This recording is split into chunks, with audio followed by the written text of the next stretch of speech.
जैसा कि मैंने बोला था आज हम मियोसिस पढ़ेंगे।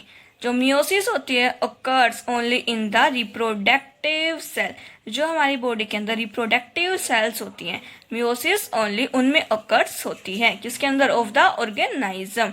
It result in the formation of 4 haploid gamete. और जो इसका रिजल्ट होता है मियोसिस पहले तो होती है किसमें? Reproductive cell of organism. और इसका रिजल्ट क्या होता है? Formation of 4 haploid gametes. क्या रिजल्ट होता है इसका? Formation of 4 haploid gametes. ये डिस्कवर्ड एंड डिस्क्राइब्ड की गई थी ओस्कर के द्वारा, Oscar Hertwig in eggs of sea उर्किन।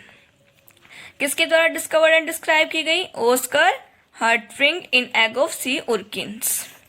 Now it is necessary to transfer one diploid cell into 4 haploid cell to maintain the same number of chromosomes। ये जो हमारे अंदर बॉडी के अंदर एक प्रोसेस होती है जिसके अंदर जो एक diploid सेल होगी ना उसको 4 haploid सेल के अंदर कन्वर्ट किया जाता है। क्यों कन्वर्ट किया जाता है? अगर हम ऐसा करते हैं तभी हमारी बॉडी के अंदर same number of chromosomes maintain रहती हैं जनरेशन टू जनरेशन। नाउ अब मैं आपको इसके बारे में कुछ बेसिक बताती हूँ। The chromosome number of a gamete is symbolized as X और N। जो क्रोमोसोम्स या क्रोमोसोम्स के नंबर होते हैं ना किसी भी गैमेट के अंदर, क्या तो हम X से सिम्बलाइज करते हैं या फिर हम N से सिम्बलाइज करते हैं। ठीक है। The mechanism which reduce the double diploid or 2X or 2N chromosome complete set of chromosomes to haploid set X or N in each sexual generations is called meiosis। meiosis क्या होती है? इसके अंदर जो डबल सेट ऑफ क्रोमोसोम्स होता है या फिर जो हमारे पास सेट ऑफ क्रोमोसोम्स होता है, डबल सेट बोल दो या फिर हम डबल सेट बोल सकते हैं या फिर हम डिप्लॉइड क्रोमोसोम्स बोल सकते हैं। डबल सेट के अंदर 2x और या फिर 2n, ये जो नंबर है ना क्रोमोसोम्स की, मियोसिस के अंदर किसके अंदर चेंज हो जाते हैं? हाफ में हो जाते हैं, x और n के अंदर कन्वर्ट हो जाती है। जो डिप्लॉइड था, इनकी जो डिप्लॉइड स्टेट थी वो हैप्लॉइड स्टेट के अंदर चेंज हो जाती है।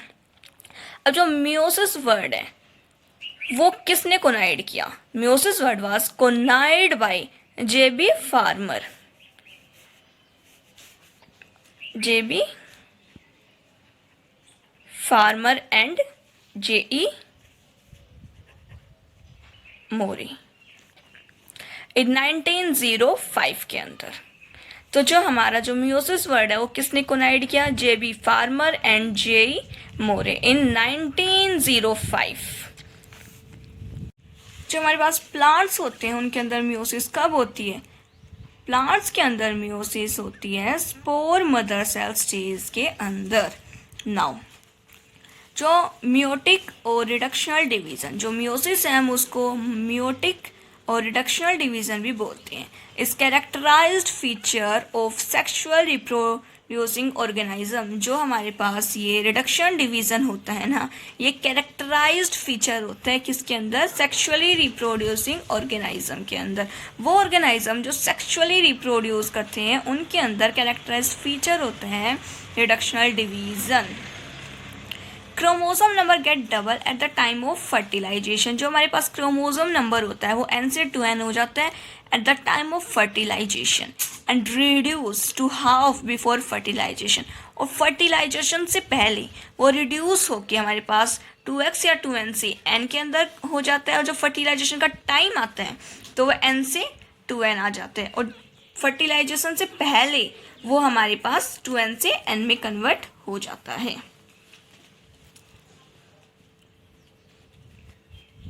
किसके कारण? Due to meiosis.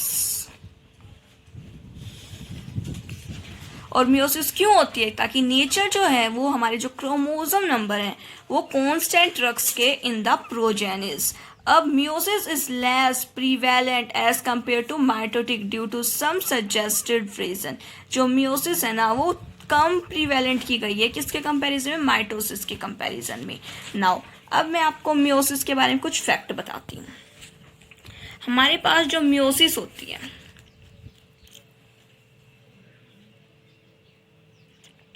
जो हमारे पास मियोसिस होती है उसके अंदर क्या होता है, only G1 and S phase are present होता है। इसके अंदर कौन सा फेस प्रेजेंट होता है, गैप1 एंड सिंथेटिक फेस प्रेजेंट होता है मियोसिस के अंदर। हमारे पास मियोसिस में गैप2 फेस प्रेजेंट नहीं होता है।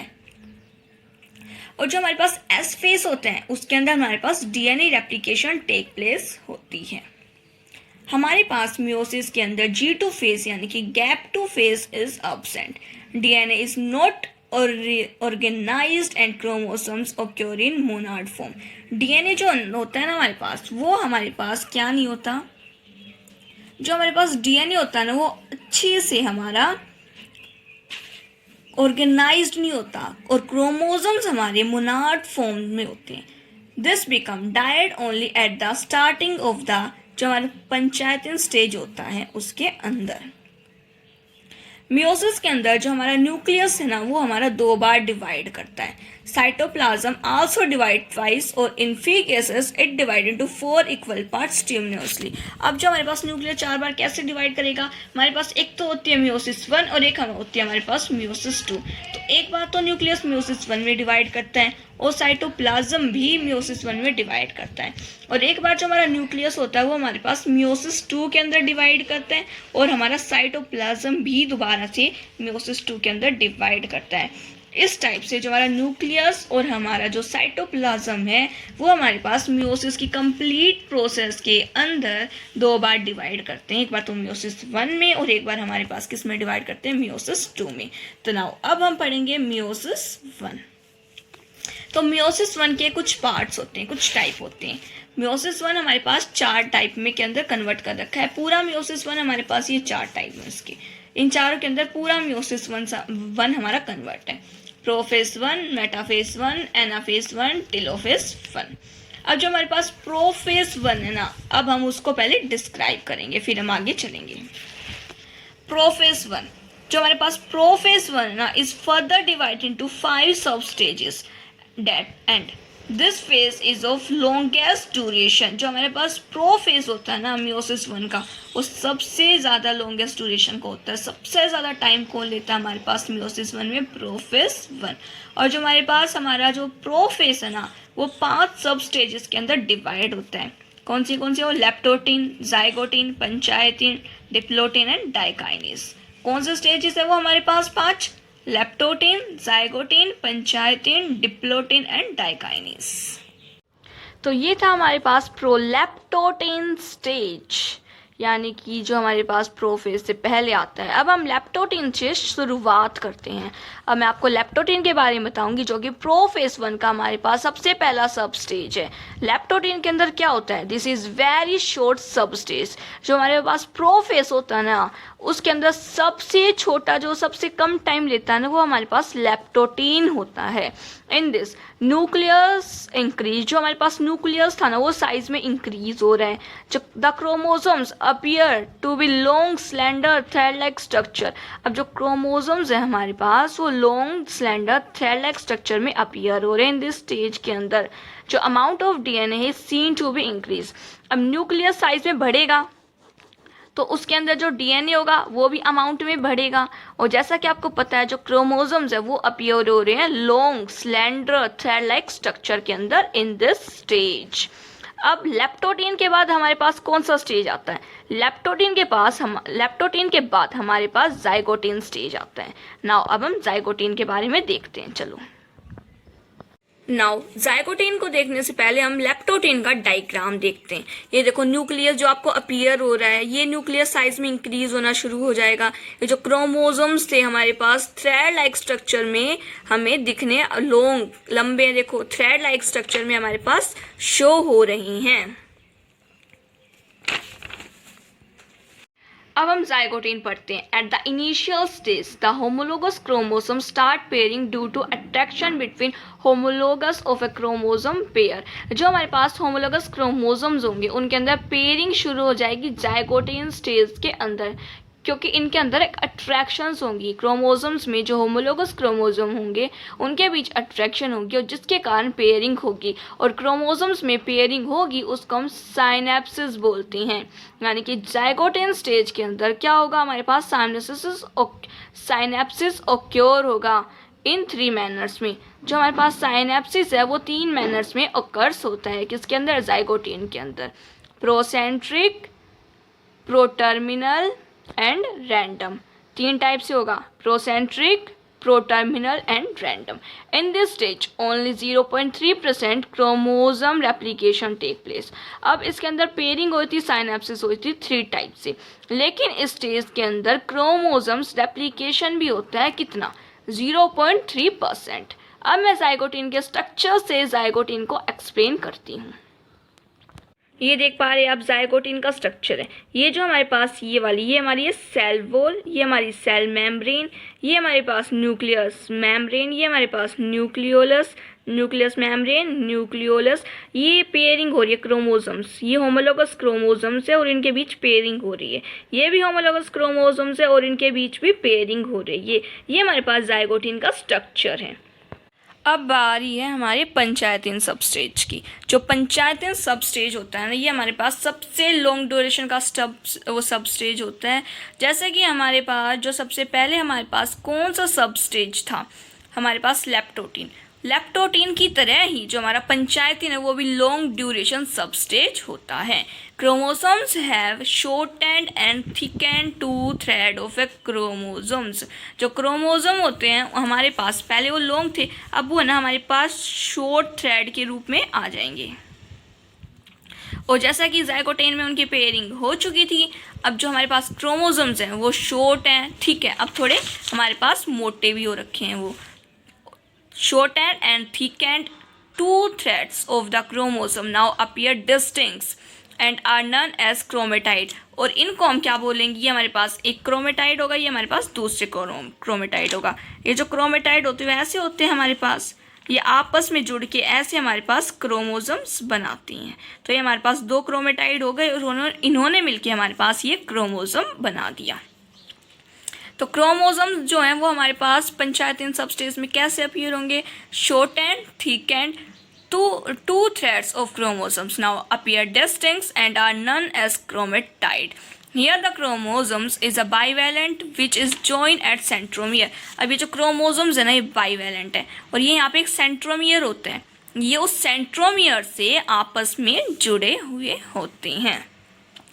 At this stage the homologous chromosome of all bivalent split longitudinally and hence in late पंचायतीन the bivalent appear to be 4 strand। और जो पंचायती स्टेज खत्म होने वाला होता है ना, तो जो बाइवेलेंट क्रोमोसोम थी ना, ये हमारे पास 4 स्टैंड में अपीयर होते हैं। They are called as tetravalent और इसको हम टेट्रावैलेंट बोलते हैं। क्रोमोसोम अगर हमारे पास दो क्रोमेटाइड में अपीयर हो तो उसको हम बाइवेलेंट बोलते हैं, और 4 क्रोमेटाइड में अपीयर हो तो उसको हम टेट्रावैलेंट बोलते हैं। और ये टेट्रावैलेंट कैसे बनते हैं? रेप्लिकेशन होगा इसके अंदर, तभी तो टेट्रावैलेंट बनी है। जो क्रोमेटाइड होंगे एक क्रोमोसोम्स के, उनको हम सिस्टर क्रोमेटाइड बोलेंगे अगर उनके बीच में पेयरिंग हो या क्रॉसिंग ओवर होगा। लेकिन जो हमारे पास क्रोमेटाइड होंगे वो भी डिफरेंट क्रोमोसोम्स के, यानी कि क्रोमेटाइड एक क्रोमोसोम्स के अंदर के होंगे तो सिस्टर क्रोमेटाइड होंगे, और क्रोमेटाइड डिफरेंट क्रोमोसोम्स के होंगे तो वो हमारे पास नॉन सिस्टर क्रोमेटाइड होंगे। और जो हमारे पास क्रॉसिंग ओवर या पेयरिंग होती है वो हमारे पास सिस्टर क्रोमेटाइड्स की भी होती है और हमारे पास नॉन सिस्टर क्रोमेटाइड्स की भी होती है। बाय दिस एग्जाम्पल मैं आपको क्लियर करती हूँ कि हमारे पास सिस्टर क्रोमेटाइड कौन से होते हैं, नॉन सिस्टर क्रोमेटाइड कौन से होते हैं, पेयरिंग कैसे होती है। नाउ ये जो आप स्ट्रक्चर देख रहे हैं ये वाला, इसकी और इसकी पेयरिंग होगी तो हमारे पास सिस्टर क्रोमेटाइड की पेयरिंग होगी। लेकिन इस वाले की और इस वाले की पेयरिंग होगी तो वो हमारे पास नॉन सिस्टर क्रोमेटाइड की पेयरिंग होगी। नाउ अब हम डिप्लोटेन सबस्टेज में चलते हैं। अब डिप्लोटेन सबस्टेज के अंदर क्या होता है? The homologous chromosomes so uncoiling and separate from each other. ये जो हमारे पास क्रोमोसोम्स थे ये हमारे पास क्या होगा? Homologous chromosomes. ये हमारे पास अनकोइल होने शुरू हो जाएंगे और एक दूसरे से अलग हो जाएंगे from each other. However they still remain attach at certain point. लेकिन कुछ पॉइंट ऐसे होंगे जिनसे ये अटैच होंगे। जो the certain points along the entire length these points of crossing over between homologous chromosomes are called chiasma. और ये जो पॉइंट होंगे यानी कि एक दूसरे सेपरेट हो जाएंगे लेकिन कुछ पॉइंट से ये अटैच होंगे जहाँ से इनके अंदर क्रॉसिंग ओवर होगी, उन पॉइंट्स को हम सिस्मा बोलते हैं। And nuclear membrane start disappearing. Diplotene वो सब स्टेज होता है जहाँ पे जो हमारी न्यूक्लियस की मेम्ब्रेन है वो डिसअपियर होनी शुरू हो जाती है। अब देखो न्यूक्लियर मेम्ब्रेन डिसअपियर होनी शुरू हो जाएगी। अब ये हमारे पास होमोलोगस क्रोमोसोम्स होंगे। अब इनके अंदर क्या है, ये पॉइंट्स, ये वाले पॉइंट जो कि आप देख रही है इन दोनों के बीच में पॉइंट है, ये इस टाइप के पॉइंट हमारे पास सिस्मा होते हैं। यहाँ से क्रॉसिंग ओवर इनके बीच में होती है। सिस्मेटा बोल दो या सिस्मा बोल दो, ये हमारे पास होमोलोगस क्रोमोसोम्स होते हैं। होमोलोगस क्रोमोसोम्स हैं विथ किसके साथ, हमारे पास सिस्मेटा के साथ। ये वो पॉइंट है सिस्मा जहाँ से इनके बीच एक्सचेंज होता है या फिर ये सेपरेट होने के बाद भी इन पॉइंट से आपस में जुड़े हुए होते हैं। नाउ अब हमारे पास डाइकाइनेस, लास्ट प्रोफेज 1 का लास्ट सब स्टेज कौन है, डाइकाइनेस। दिस सब स्टेज रिजेंबल द डिप्लोटेन स्टेज। ये जो हमारे पास है ये स्टेज किससे रिजेंबल होता है, हमारे पास डिप्लोटेन सब स्टेज से। However the difference is that in this stage chromosome appear highly contracted as major coil are formed। इसके अंदर जो क्रोमोसोम्स है ना हमारे पास बहुत ज़्यादा कॉन्ट्रैक्टेड शो होते हैं और जो हमारे पास मेजर कोइल्स होती है ना वो हमारे पास इस डाइकाइनेसिस के अंदर फॉर्म होती है और ये हमारे पास डिप्लोटेन स्टेज से रिजेंबल करता है। The separation of homologous chromosome is complete. जो सेपरेशन होती है हमारे पास डाइकाइनेसिस में होमोलोगस क्रोमोसोम के, वो बिल्कुल पूर्ण रूप से अलग हो जाते हैं। अब जैसे कि हमारे पास जो हमारा स्टेज था, सब स्टेज कौन सा, डिप्लोटिन, उसके अंदर तो कुछ पॉइंट यानी कि सिस्मा या फिर सिस्मेटा से अटैच थे, लेकिन जो हमारे पास डाइकाइनेसिस है उसके अंदर जो सेपरेशन है होमोलोगस क्रोमोसोम्स की वो कंप्लीट हो चुकी है। दिस सिस्मेटा, और ये जो सिस्मेटा है ना वो हमारे टर्मिनल पे आ चुके। पहले वो पोजीशन उनकी ये नहीं थी कि फिक्स है, लेकिन अब जो है ना डाइकाइनेसिस में वो हमें टर्मिनल पे ही मिलेंगी और इसीलिए हम इन्हें ईजिली काउंट कर सकते हैं। अब हमारा मियोसिस 1 का प्रोफेज 1 कंप्लीट होता है यहाँ पे। अब बात करते हैं हम मेटाफेज 1 की। प्रोफेज 1 हो चुका, अब बारी हमारे मेटाफेज 1 की। नाउ अब हम पढ़ेंगे metaphase 1, the complete disappearance of nuclear membrane. अब ये जो हमारा जैसे कि ये प्रोफेज 1 में मैं ऐसा स्ट्रक्चर बनाती थी ना, ये मैं बोल देती थी ये जो हमारी न्यूक्लियर मेम्ब्रेन है ये हमारा न्यूक्लियोलस है। तो अब क्या होगा, जो हमारे पास मेटाफेज 1 है उसके अंदर क्या होगा, जो हमारी न्यूक्लियस की मेम्ब्रेन है ना वो कम्प्लीटली डिसअपियर हो जाएगी और complete formation of sub spindle apparatus is term as prometaphase. और जो प्रोमेटाफेज की यही पहचान होती है कि इसके अंदर जो हमारे पास कंप्लीटली फॉर्मेशन हो जाती है कि इसकी स्पिंडल अपरेटस की। ये जो हमारे पास ये स्ट्रक्चर होता है ना, जैसे मैं यहाँ पे बना देती हूँ, ये हमारे पास पोल है,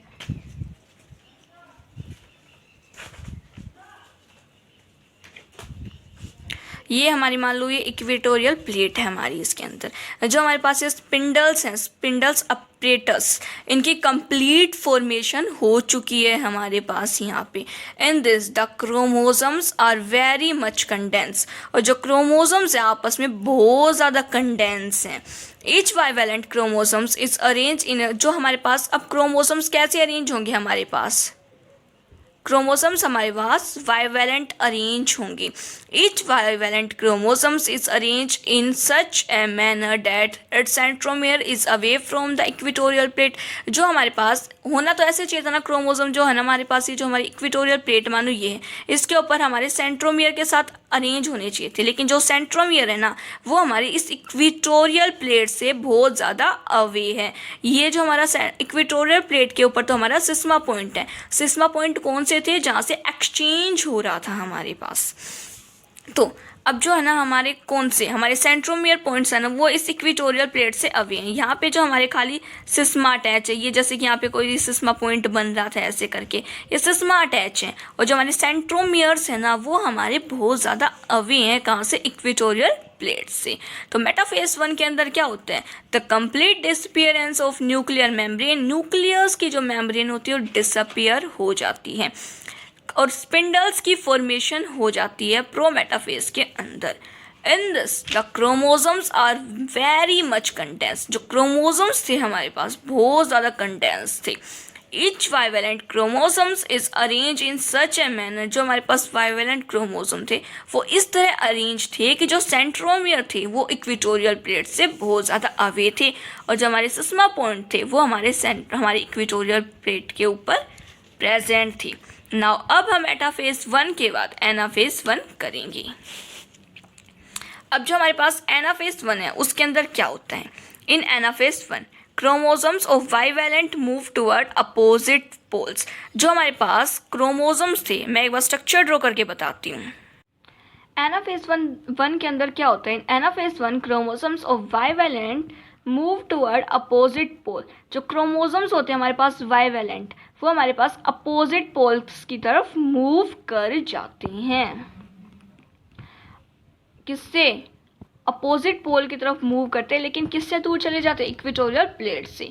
अब यहाँ पे जो हमारी टर्मिलाइजेशन ओक्योर होगी, अगर टर्मिलाइजेशन ओकर्स होगी तभी हमारे पास जो क्रोमोसोम्स है वो हमारे पास सेपरेट हो पाएंगे easily.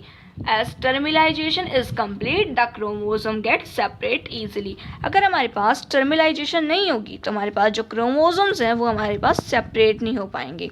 The chromosomes are double stranded and their centromere is undivided. जो हमारे पास क्रोमोसोम्स होंगे वो हमारे पास डबल स्टैंड होंगे ऐसे करके, लेकिन जो इनका सेंट्रोमियर है वो सेंट्रोमियर अब भी एक है, उस सेंट्रोमियर को अब भी हम डिवाइड नहीं कर पाए।